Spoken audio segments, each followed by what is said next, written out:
toutes les actions d'un homme, elles sont pesées devant Hachem en fonction de la puissance, de l'intensité de la guerre dans laquelle tu es en train de mener. Ça veut dire quoi en d'autres termes? Comme il dit Rabbeinu, Ha'ikar Zeratzon. L'essentiel, c'est ta volonté. Hachem, il regarde ta volonté. Et le Yetzer Hara, il vient. Le Yetzer Hara, il vient, il dit, regarde ce que tu as fait. Regarde tes actions, comment elles sont petites. Regarde tes actions, comment elles sont sales. Tes actions, comment elles sont pas aussi grandes que ton copain. Pas aussi grandes que ton ami chassid là-bas. Hachem, il dit, mais pourquoi tu regardes tes actions? Je regarde pas les actions. Peut-être que pour lui, ce qu'il est en train de faire, c'est très facile. Peut-être que pour lui, c'est très simple.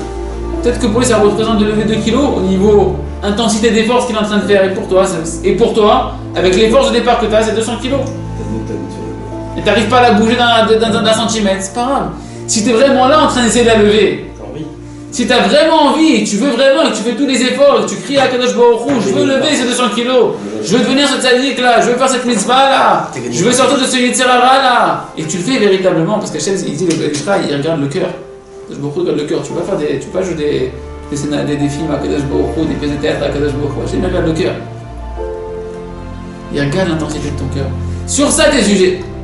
Sur ça, t'es jugé. C'est pour ça que c'est marqué dans la Gemara que quelqu'un qui a une pensée sincère de tchouva est considéré comme un tzaddik gamo. C'est marqué dans la Gemara, c'est marqué dans le Shulchan Aruch que quelqu'un qui a une pensée sincère de tchouva, celui qui a une pensée sincère de se repentir, alors il est considéré comme un juste parfait dans le ciel. Pourquoi? Parce que c'est ce qu'on est en train de dire. Hachem, il regarde le cœur, il regarde ta volonté. Si t'es sincère et tu fais le maximum, Hachem, il sait dans quoi il t'a envoyé, il sait comment il t'a conçu, il sait la difficulté dans laquelle tu es. Il n'a pas de rancœur sur les actions que tu vis malgré toi. Maintenant qu'on a dit tout ça, on peut commencer à comprendre Caïn et Abel. Caïn, c'est marqué dans le Zohar que Caïn, si on retrouve la référence peut-être ici, il est né. Quand il est né, il a pris tout le venin qui était rentré dans Chava. C'est l'aîné.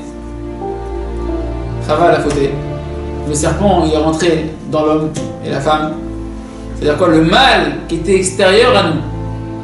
Toute la difficulté, ce livre s'appelle Etz Hadat, l'arbre de la connaissance du bien et du mal. Toute la difficulté dans laquelle on est depuis la faute de Adam Arishon. Écoutez bien, ça c'est un secret. Quand on l'entend, on est content de l'entendre. On est heureux parce que ça éclaircit énormément les choses. J'ai entendu la première fois du Rav Ferrez, un élève du Rav Baran aussi. J'ai une jusqu'à 120 ans qu'on puisse le servir, faire chimouche, t'amener ta famille, pour apprendre à avoir Yirat Hashem, Amitit, Aminat Amitit, Avat Hashem Amitit, car le Rabbeinu Behemet, il dit comme ça, il dit, sache, toutes les preuves qu'on a, nous maintenant après la faute de Adam, c'est quoi? Avant, toi tu savais profondément que tu voulais faire que le bien. Tu n'étais que bien, le Yetzer Hara, il n'existait pas à l'intérieur de toi. Écoutez bien ça.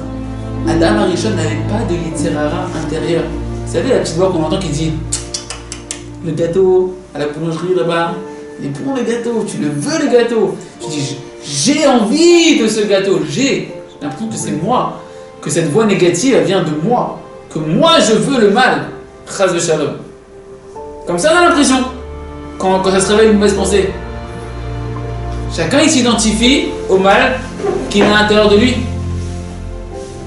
Mais Adam Arishon, quand il a été créé, il a été créé à l'image d'Hachem, avec une seule volonté, servir Hachem, servir Dieu, faire le bien. Et d'où le Yetzer Hara, et d'où les mauvais penchants. Le serpent, c'est quoi cette histoire qu'il y avait un serpent, il vient, etc., il lui parle, la Chava et tout. Parce qu'elle n'avait pas ce serpent à l'intérieur d'elle. Cette petite voix là, sournoise et tordue, qui vient te faire vendre plein d'imagination comme étant comme un bonheur extraordinaire alors que c'est qu'un bonheur illusoire. Et c'est un enfer à vivre après, une fois que tu es tombé dans le panneau. Hein? Ce serpent, il n'était pas à l'intérieur, il était extérieur. Ça veut dire quoi? Il voyait clairement que le mal, il n'avait pas à l'intérieur de lui. Il voyait le mal, c'était une épreuve extérieure à lui. Quand on a mangé de l'arbre de la connaissance du bien et du mal, les bien de ça, je nous dis de la connaissance d'Arat, ça veut dire de l'union du bien et du mal. Il y a une illusion qui est rentrée en nous, que en nous est mélangé maintenant le bien et le mal. Que je suis un peu bien, un peu mal. pas vrai. Pas un peu bien, un peu mal. Toi, tu es toujours le fils d'Hachem, qui n'est que bien, qui veut faire que du bien.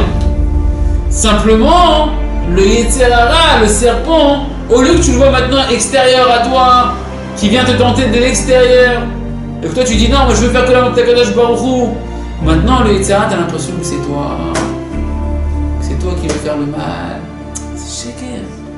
Toi, tu veux faire que le bien. Tu veux faire que le bien.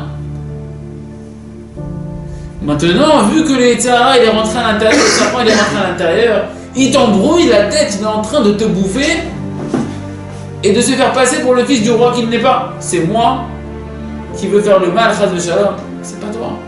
Toi, t'es fils d'Hachem. Toi, tu veux faire que le bien. Tu veux faire que du bien dans ta vie.